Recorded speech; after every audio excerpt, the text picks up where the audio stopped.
ये डोडा में जो अभी जीत के आए एमएलए, डोडा के एमएलए के वालिदैन को गालियां दे रहा था, शर्म करो तुम। और उन लोगों ने तुम्हारे वालिदैन शरीफ लोग घरों में बैठे हुए आपका एमएलए के साथ कोई तजाद होगा, लड़ते रहो। लेकिन इतनी बदतमीजी और बदतहजीबी सीखी है, इनके पास है ही नहीं और कुछ। 4 दिन असेंबली चली और 4 दिन असेंबली में आपने हाल देखा। असेंबली कम और अखाड़ा जो है वो ज्यादा लग रहा था, लेकिन इस बीच जो आर्टिकल 370 पर रेजोल्यूशन पास किया गया, नेशनल कॉन्फ्रेंस की जानिब से उस रेजोल्यूशन को रखा गया।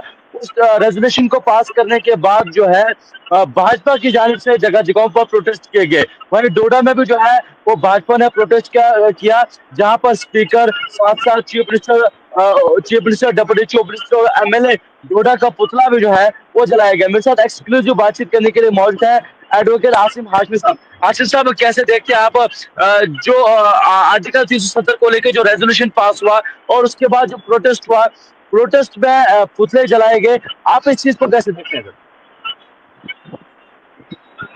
देखिए परवेज साहब, हमने तो इसी एजेंडे पे हमारा प्राइम प्रॉमिस था कि हमारे साथ जो ज्यादती हुई है, जो धोखा किया गया 5 अगस्त 2019 को, जो ताकत के नशे में चूर लोगों ने एकतरफा तौर पे रियासत का जो है उसको तोड़ फोड़ दिया, उसको तबाह कर दिया और रियासत के अंदर घुस के लूट मार शुरू कर दी। यहाँ के लोगों से उनकी तालीम छीन ली, यहाँ के लोगों से नौकरियां छीन ली, यहाँ के लोगों से उनके सियासी हुकूक छीन लिए, यहाँ के लोगों, यहाँ गरीब गरीब तक होता गया, ये कभी नहीं होता था। तो हमारा प्रॉमिस था कि जब भी इलेक्शन होगा सबसे पहले हम ये रेजोल्यूशन लेके आएंगे और ये रेजोल्यूशन लोगों ने इस पर वोट दिया। पूरी रियासत जम्मू कश्मीर के फर्द ने इस नारे पे हमको वोट दिया। बाकी रहे चंद लोग जो इसके बेनिफिशियरी थे इस लूट फसूट के, उन्होंने तो शोर करना है, चीखना और चिल्लाना है। लेकिन एक चीज मैं बताता चलो आपको, उन चीखने चिल्लाने वालों को, कि अपनी थोड़ी सी जुबानों को चेक करो, तुम्हारी जुबानें कितनी लंबी हो गई हैं, क्या कुछ बोलते हो। कल मैं देख रहा था, किसी ने किसी साहब का दिखाया मुझे, और वो साहब जो है ये डोडा में जो अभी जीत के आए एमएलए, डोडा के एमएलए के वालिदैन को गालियां दे रहा था, शर्म करो तुम। और उन लोगों ने तुम्हारे वालिदैन शरीफ लोग घरों में बैठे हुए आपका एमएलए के साथ कोई तजाद होगा, लड़ते रहो। लेकिन इतनी बदतमीजी और बदतहजीबी सीखी है, इनके पास है ही नहीं और कुछ। बस सिर्फ ये नफरत और तकसीम और लोगों को आपस में क्या किया है इन्होंने मां सिवाय तकसीम के, क्या किया है इन्होंने मां सिवाय।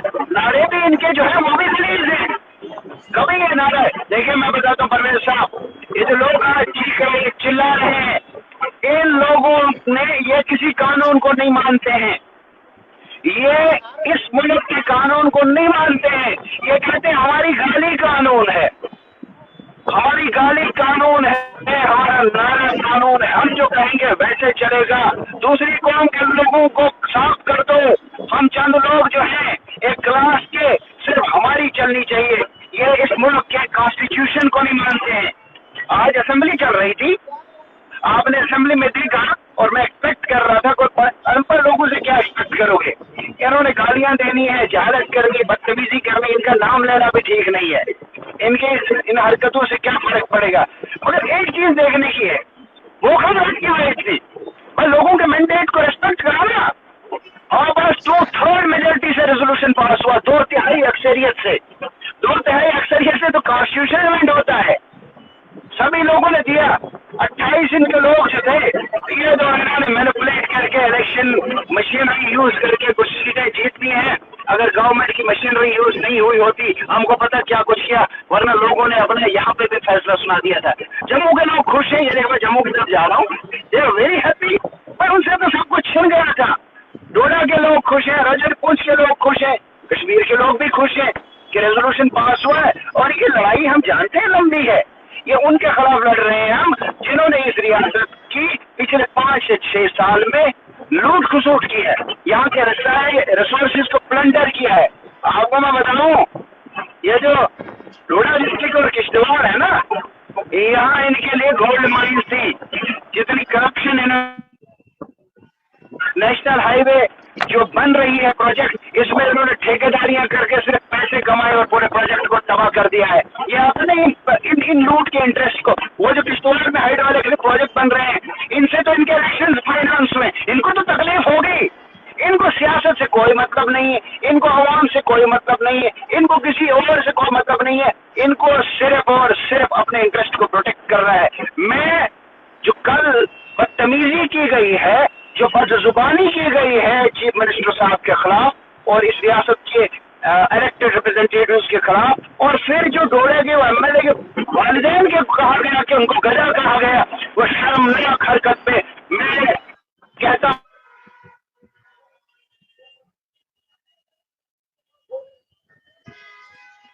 ये आसिम साहब का नेटवर्क जो है वो तो चला गया है, और बातचीत जो है वो 370 पे हो रही है। हो सकता है दोबारा जो है ये कनेक्ट हो।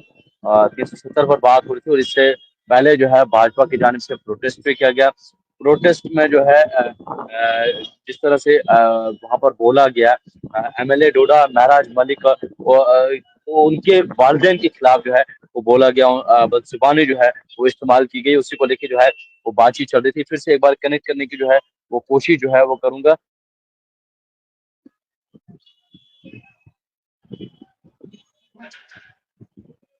आसिम साहब आवाज आ रही है?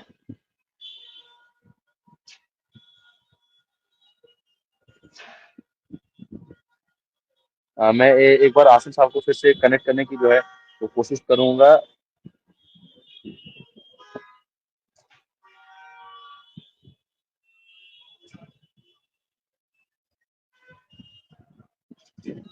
बातचीत जो है वो आर्टिकल मैं एक बार फिर से जो है वो जरूर जोड़ने की कोशिश जो है वो करूंगा।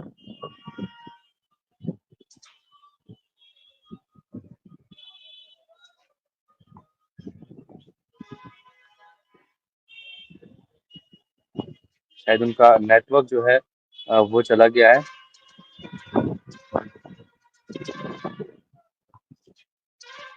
आर्टिकल 370 और साथ साथ जो असेंबली में 370 का रेजोल्यूशन जो है वो पास किया था, और उसकी बाद जो है वो आपने देखा कि असेंबली कम और अखाड़ा जो है वो ज्यादा लग रहा था, जिसको लेके जो है वो बातचीत जो है वो चल रही थी, दोबारा बोलो ज्वाइन करें। जी हाँ, फिर से जो है वो ज्वाइन करने की जो है वो कोशिश कर रहा हूँ। हालांकि शायद ये ड्राइव कर रहे थे, और ड्राइव के दौरान ही जो है ये बातचीत जो है वो कर रहे थे। फिलहाल रिक्वेस्ट उनको दोबारा की है कि दोबारा से जो है वो ज्वाइन हो जाए। कनेक्ट जो है वो हो रहे हैं, एक बार फिर से कनेक्ट हो रहे हैं, और बात जो है वो एमएलए डोडा महाराज मलिक की जो है यहाँ पर हो रही थी। जिस तरह से आसिम साहब ने कहा कि उनके वालिदैन के खिलाफ जो बदजुबानी इस्तेमाल की गई है वो बिल्कुल जो है वो गलत है, और एक बार फिर से जो है कनेक्ट करने की कोशिश जो है वो करूंगा। कनेक्ट जो है वो नहीं हो पा रहे हैं।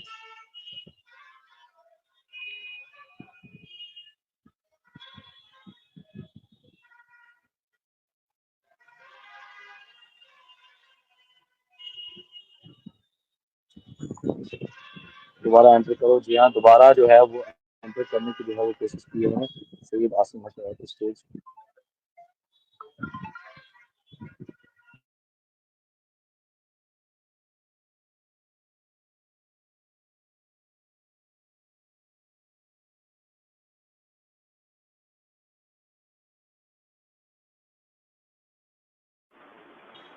आसिम साहब, आपको आवाज आ रही है? जी जी, मुझे आपकी आवाज आ रही है। हाँ आसिम साहब, आप ठीक है, आप दिखाई दिए आसिम आ गए।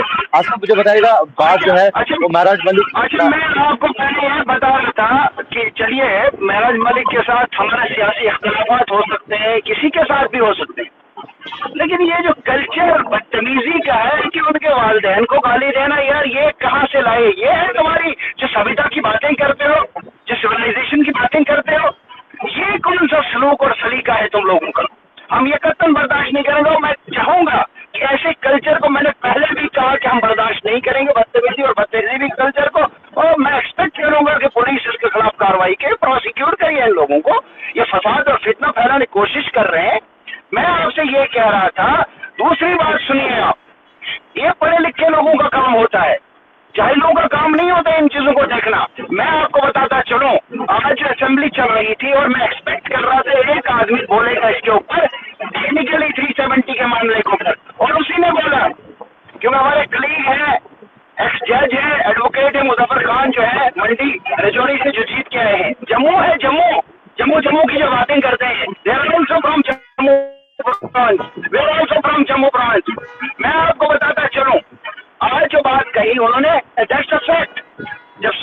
सेनेट में 370 की प्रोसीडिंग्स चली तो कॉन्स्टिट्यूशन ऑफ इंडिया के मुताबिक सुप्रीम कोर्ट में सुनवाई हो रही थी।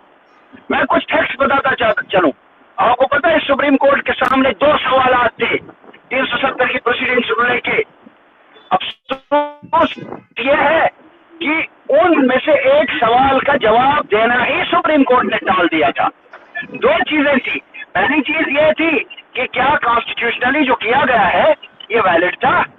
सुप्रीम कोर्ट ने पहले ही फैसले में आर्टिकल 367 के तहत आर्टिकल 370D की क्लॉज 4 में अमेंडमेंट के जरिए, पार्लियामेंट के अमेंडमेंट के जरिए कॉन्स्टिट्यूएंट असेंबली के वर्ड को लेजिस्लेटिव असेंबली ट्रीट करना, जिस बुनियाद पे सारे का सारा 370 वगैरह का प्रोसेस जो है और स्टेट की को तबाह किया गया था, सुप्रीम कोर्ट ने कहा ये अनकॉन्स्टिट्यूशनल कॉन्स्टिट्यूशन है, ये कॉन्स्टिट्यूशनली नहीं हो सकता है।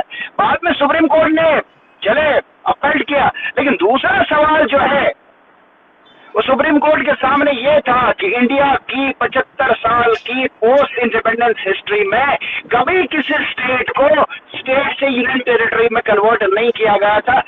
सवाल ये था कि क्या पार्लियामेंट या सेंट्रल गवर्नमेंट किसी रियासत को उसकी मंशा का, लेजिस्लेचर की मंशा के बगैर तोड़ सकती है और उसको यूनियन टेरिटरी में कन्वर्ट कर सकती है? जवाब तो जाहिर सा बात था कि नहीं कर सकती, लेकिन अटॉर्नी जनरल ऑफ इंडिया ने सुप्रीम कोर्ट में अंडरटेकिंग दी हुई है कि जनाब इस सवाल को टाल दीजिए, इस पे फैसला मत कीजिए, हम जल्द ही स्टेट रेस्टोर करेंगे और इनके राइट्स रेस्टोर करेंगे। ये तो इनका अटॉर्नी जनरल इनकी गवर्नमेंट का था और ये यहाँ चलाएंगे, सीखेंगे। पता करो आपकी गवर्नमेंट ने क्या अंडरटेकिंग दी है सुप्रीम कोर्ट में। हम तो उसी की बात कर रहे हैं। कॉन्स्टिट्यूशनली ये वैलिड था। इंडिया के साथ कॉन्स्टिट्यूशनल रिलेशन है 370 जम्मू एंड कश्मीर का। ये कहते हैं हम कोई कानून नहीं मानते, कोई ज़ाब्ता नहीं मानते, चीखते हैं, चिल्लाते हैं। क्या दिया है इन्होंने पिछले 10 साल में लोगों को? बेरोजगारी, दवाई, बिजली के बिल लोगों को घरों में फेंके। एक गरीब के घर में जहाँ एक बल्ब चलता 1000 1,500 रुपए बल्ब है, उनको बिल दिए। राशन कार्ड लोगों को देने बंद किए। इन्होंने जो है लोगों से सब कुछ छीन लिया, उनकी जमीनें छीनी, ला के यहाँ से बाहर के लोगों को यहाँ बसाना शुरू कर दिया। ये कैसे लोग हैं जो खुश हैं कि हमारी नौकरियां कोई और ले जाए? ये कैसे लोग हैं कि जो खुश हैं कि हमारी जमीनें कोई और छीन जाए? ये अजीब किस्म के लोग हैं। लेकिन इनकी बैक ऑफ माइंड सिर्फ एक चीज है जो इनसे करवाती है, वो है एक कौम की नफरत। अब कब तक इस नफरत में चलते रहोगे? थूक दो इस नफरत को। हमने सीखा ही नहीं है ये नफरत करना। हम सब कौमों को इकट्ठा समझते हैं, लेकिन ये नफरत तुम्हें कहीं लेके नहीं जाएगी। ये तुम इस मुल्क के सबसे बड़े दुश्मन हो, इस रियासत के सबसे बड़े दुश्मन हो। लिहाजा हमने जो किया, हमने अपने वादे के मुताबिक किया। और मैं ये बताता चलूं, ये अभी शुरुआत है। 2/3 अक्सरियत हमारे पास। हुल्लड़बाजी करने से कुछ नहीं होगा। अंदर करो चाहे बाहर करो, होगा वही जो जम्मू कश्मीर के लोगों ने फैसला लिया है। जम्मू कश्मीर लोगों ने ये फैसला दिया है कि 370 और 5 अगस्त 2019 को हमारे साथ नाइंसाफी हुई है। उस नाइंसाफी के खिलाफ ये अवामी राय है। जम्मू कश्मीर के तमाम लोगों ने, तमाम अवाम ने यह फैसला किया है कि इसको हटा दो। जहां जहां से इन्होंने सीटें जीती भी हैं, बीजेपी ने, ये जो करते हैं जम्मू मैन से, वहां जो इनके खिलाफ लड़ रहे थे तो कहीं 500 और कहीं 1000 के मार्जिन से तो जीते हैं। हमने तो हर जगह सब्सटेंशियल 70-75%, 80% के करीब जो है, 80 से भी ज्यादा परसेंट वोट जम्मू कश्मीर से जो है इनके खिलाफ पड़ा है। 80% से ज्यादा। अब स्टैटिस्टिक्स करिए, चुनाव वैली से इनके खिलाफ ज्यादा वोट पड़ा है। चुनाव वैली देख लीजिए, पूरे चुनाव वैली में सबसे ज्यादा वोट जो है नेशनल कॉन्फ्रेंस ने लिया है। आप पीर पंचाल को देखिए, वहां से लिया, पूरे वादी कश्मीर से लिया। ये लोगों की आवाज थी। आपको नहीं पता कि हमने यही वादा किया था? लोग हमसे डेवलपमेंट मांग ही नहीं रहे थे, क्योंकि हमको ये नहीं पता कि खजाने के अंदर इनने कुछ छोड़ा भी है। यहाँ तो सिर्फ लूट खसूट चल रही थी। यहाँ लोगों को कह रहे, आपको मैं बताऊं, ये जो दावे कर रहे थे डेवलपमेंट के, ये अपनी जो है नालायकियां और अपने झूठ पे पर्दा डालने के लिए चिल्ला रहे हैं। लेकिन और लोग ये जानते हैं कि इस रियासत की बका, इस रियासत की यकजहती में। हम तो ये कह रहे हैं कि रेस्टोर करिए ओरिजिनल पे, लद्दाख को भी इसके साथ जोड़िए। वो भी तो चिल्ला रहे हैं हमारे साथ नाइंसाफी हो रही है, लद्दाख के लोग, जम्मू के लोग भी तो चिल्ला रहे हैं हमारे साथ नाइंसाफी हो रही है। चलिए इनको कहिए जम्मू की स्ट्रीट पे आइए, चलिए जम्मू में चलिए, जम्मू के गिरदावरी बाजारों में सुनिए लोग कितने खुश हैं कि कुछ पॉजिटिव हो रहा है। और इंशाल्लाह हम पहले इस रियासत के हुकूक को बहाल करवाएंगे और उसके बाद यहाँ की तामीर और तरक्की के जामिन हम ही लोग हैं और हम ही करेंगे। और जिन लोगों ने पिछले 5 से 7 साल में इस रियासत को लूटा है उनका भी हिसाब होगा इंशाल्लाह, जरूर होगा। ये हमारा मतमई नजर है, पता नहीं कहां कहां से ब्यूरोक्रेट आके यहाँ गुंडागर्दी कर रहे थे, यहाँ के लोगों को तौहीन की नजर से देखते थे। पता नहीं बेगैरत आदमी जो है वो कहेगा मेरी कोई तौहीन करे ना करे मुझे कोई फर्क नहीं पड़ता, लेकिन गैरतमंद लोगों को जो है बहुत फर्क पड़ता है। आपको ये बताता चलूं फिर से कि हम खड़े हैं, खड़े रहेंगे, अभी शुरुआत है, इंशाल्लाह देखिए हम आगे आगे क्या करते हैं। एक लास्ट सवाल रहेगा आसिम साहब, बीजेपी क्लेम कर रही है कि आर्टिकल 370 जो है वो वापस नहीं आ सकता, ये नामुमकिन है। सुप्रीम कोर्ट ने इस पर दफा लगाया हुआ है, क्योंकि नेशनल कॉन्फ्रेंस जो है सिर्फ लोगों को सपने दिखा रही है। मैंने आपको पहले ही कहा कि सुप्रीम कोर्ट की जजमेंट जिन लोगों ने पढ़ी ही नहीं है वो लोग क्या कहेंगे कि सुप्रीम कोर्ट ने क्या किया। मेरी नजर में I am a student of law, I am a lawyer, मेरा तो काम ही है एडवर्टाइजिंग लॉयर। मैंने सुप्रीम कोर्ट की जजमेंट को देखा, मैंने कहा है उनके सामने 2 इश्यूज थे, दूसरा इश्यू तो उन्होंने बिल्कुल खुला छोड़ दिया। अजीब सी बात थी कि यहाँ पे ये आज सुनिए ना, आज असेंबली प्रोसीडिंग में मुजफ्फर खान साहब ने ये सब कुछ कहा, बिकॉज वो खुद उस पिटीशन में थे।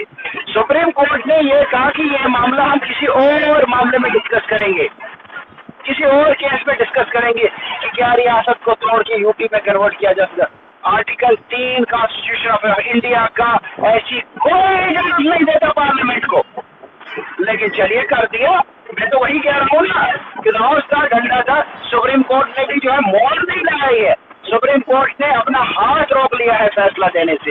लिहाजा ये तो रिव्यू भी हो सकता है सुप्रीम कोर्ट का फैसला, ये तो कानूनी तौर, ये तो आईनी हक है हमारा, ये तो हमारे वादे के मुताबिक है। हाँ, ताकत के जोन में आके लोग बताएगा इंशाल्लाह क्या कुछ हो सकता है। हम सियासत नहीं कर रहे हैं इसके ऊपर, हमें सियासत करने की जरूरत ही नहीं है, क्योंकि हमने जो लोगों से वादा किया था पहला वादा पूरा कर दिया। बात सीधी सी है, इसमें सियासत की कहां से बात आई, लोगों ने हम पे यकीन किया, हमने कर दिया, मामला सीधा सा है। चलिए, एडवोकेट आसिम हाशमी साहब इस समय साथ मौजूद थे, डीडीसी गुंद्रा है और साथ साथ पूरे चुनाव खिते में जो है वोट मांगने के लिए लोगों के सामने गए थे, कैंपेन का हिस्सा बने थे और लोगों से वादे किए थे। और जिस तरह से आसिम साहब ने कहा कि जो पहला वादा हमारा था आर्टिकल 370 का वो हम पूरा करने जा रहे हैं, और आर्टिकल 370 के हक में जो है जो रेजोल्यूशन है वो असेंबली में पास किया गया। लेकिन वही एमएलए डोरा महराज मलिक के खिलाफ जो पेरेंट्स हैं उनके खिलाफ जो बदजुबानी इस्तेमाल की है उस चीज को भी कंडेम किया, और साथ साथ पुलिस से भी दरख्वास्त की है कि ऐसे लोगों के खिलाफ सख्त कार्रवाई की जाए। बहुत